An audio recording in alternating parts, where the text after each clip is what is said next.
went to the place he always wanted to go, where Tony Bennett left his heart, San Francisco, began constructing more puzzles, but began getting deals with Schuster & Schuster and Dell.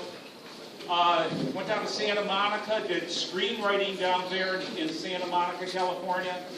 Then in 1985, pivotal year, Merle got a contract with the San Francisco Examiner, and from there, his crossword puzzle and puzzling career mushroomed. It has mushroomed now to where he's syndicated in over 50 newspapers, including the Washington Post, the Philadelphia Inquirer, et al. His favorite movie is The Day the Earth Stood Still. His favorite book that he's been reading or read is Longitude. Favorite TV show, Breaking Bad. Four great accomplishments in Merle's life. I should say five, but number one being marrying this lovely lady, Marie. Marie, can you stand up? This is Marie. And without Marie, Merle wouldn't be here today for sure, because Marie was the one that pulled him out of San Francisco to come here to Tampa in 1993. And I should say, Marie came really as a caregiver to take care of her mother during that time. And that's how this couple has arrived and been with us in Tampa. So thank you very much, Marie. But Merle has had the distinction also of having been on the Oprah Winfrey Show, starred in a movie, Wordplay, with Bill Clinton, and also, maybe most endearing, was on the Simpsons episode devoted Lisa Does Crosswords.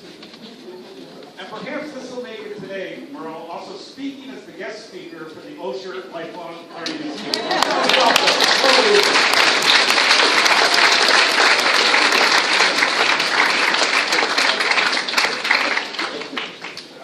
This is supposed to be attached to this, because I'm half Italian. The fact that I won't go in there means I have to do this for the first time and actually have one hand just. Right. The thing about San Francisco, this is what started us going, because I've made lots of crossword puzzles in my life, but to make a crossword puzzle every week in a syndicated way, where I'm the last person who sees it, not some editors, that's what I've always dreamed of doing. And we got the chance in 1985 only because of a single letter. The San Francisco Examiner was looking to start a brand new Sunday magazine in 1985. In fact, with Eddie DeBartolo was a couple, he's here now, but at the time he was there, he owned the diners. They were looking for a crossword constructor to make a puzzle for their magazine every single week, and they didn't know who to call. They called New York, and I think they called Dell Magazine, and they got someone to make them a puzzle. And they called back and said, well, this person made us a puzzle, but it had a terrier in it, dog, T-E-R-R. If they just changed it to T, it would be Terrier. And this is California, you know anybody who has a more California turn of mind. And they said, well, Merle lives in Santa Monica, why don't you call him? That's how I got the job. Now, Stephanie, who made that puzzle, now lives north of San Francisco, would have been a dream job for her if she had just put a P in there instead of a T. So now the Examiner was let go by Will Hurst in 2000, now I'm in the Chronicle. So I've been with the San Francisco Sunday Puzzle since 1985. Next year will be 30 years. Long time. And we didn't know, when I was making puzzles, because I might have been holding a lot of puzzles back because I was doing a lot of gag-oriented stuff, and I didn't know if it was going to go over much. I'm not a bad duck, I'm just Mallard Justice. Do that on purpose.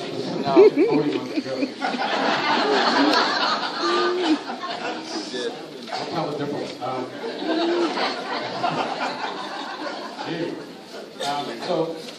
When I was doing puzzles originally for San Francisco, I was kind of pulling out all the stuff that I had been holding up and waiting to do. And we didn't know how the audience was, how the crowd in San Francisco was reacting until April Fool fell on a Sunday. And so I did a puzzle where the long answers were, I got hired by the New York Times, I'm moving to the Big Apple, I'll miss everyone dearly, you can't be funny forever. Incidentally, April Fool. Now most people solving this puzzle never got to the bottom. They thought I was actually going. And then 350 letters to this puzzle alone. They devoted a whole letter section to just this puzzle. You know, if I'd had a heart attack, it would have hurt my lawyer. So that's what we knew in 1990, that maybe there was an audience out there for puzzles about, well, for example, here's the typical themes that I have done. I was in a doctor's office once and I heard Killing Me Softly on the music. I'm a Roberta Flack fan, I like it, but I just want to hear Killing Me Softly. And I thought, wait a minute, maybe there's an idea there, you know, inappropriate music for a doctor's office, uneasy listening. So I thought, okay, stop dragging my heart around, don't want to hear that. Trying to get the feeling again, don't want to hear that.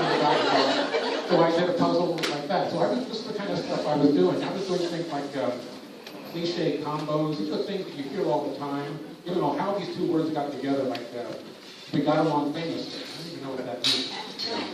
A hussy is always brazen. You know, I realize that daylight is broad, but how did broad get attached to daylight? And I know it's everywhere. You know? And then when you read these bodice rippers or these romance novels, they talk about unbridled passion. Was there a force in the room? I mean, unbridled? How did unbridled get attached to that? Why did we say practical joke? You know, practical joke. Let's light his shoe on fire. Okay, as long as it lights the house. What's practical of a practical joke? So, and also there's things that we say like, you know, people want to be rich, but the adjectives that describe it are you know, filthy rich, stinking rich. So all these things about language, I've always just thought these are very unusual. I've never seen them in puzzles before. I just wanted to stick them in puzzles, and so that's why when we started out, we got more of a following because we were kind of mainstream, and our idea was, Marie knows this, we would go to restaurants and watch a husband and wife couple solve. He solves, she does it, or the other way around. And if the joke was a real world joke, it was funny enough in the real world, not crossword humor, which is an oxymoron. You can tell the joke has a life off the page. People will tell the joke out loud. You know, what's the most popular piece of furniture in Egypt? The armoire sedan.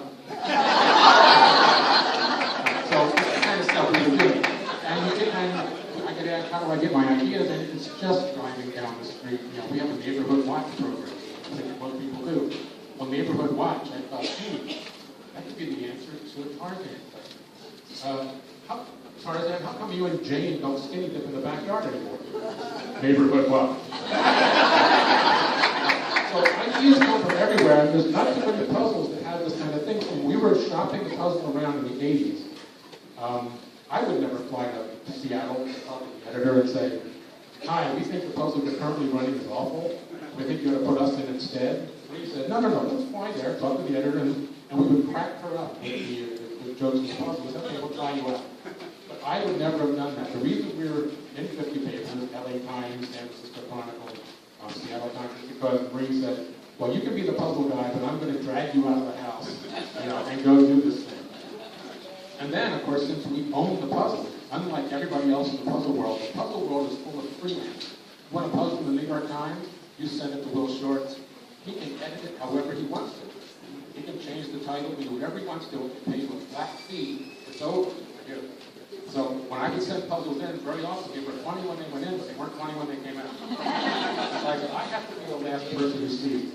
And so to figure out how to do that, we decided the only way either we start our own puzzle magazine, which that was crazy, or to get into newspapers. And now this is 1991, 92, sort of suicidal in the world of syndicates. The syndicates run all the features of all the newspapers, but we decided to try that. And one by one, we started getting a lot of big papers, to the point now we're in 50. Now the other thing I was going to say about crosswords was that it's like a little microcosm of connectedness. You know, you solve one crossword puzzle and there's, you know, you've got dictionary and encyclopedic words in there, but you also have people's names and a little bit of history, a little bit of geography, a little bit of Europe, America, in one little puzzle. And I thought, this connectedness is really what is the basic interesting aspect of crosswords, why I think more people are drawn to them.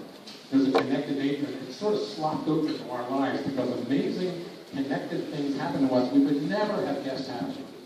I mean, we would never have met Oliver North. Every year at the Sun City Center, they invite two authors. Just 2 years ago, it was me and Oliver North. I had a question I had to ask him for years, which probably shouldn't ask you now. Because, Oh, go ahead.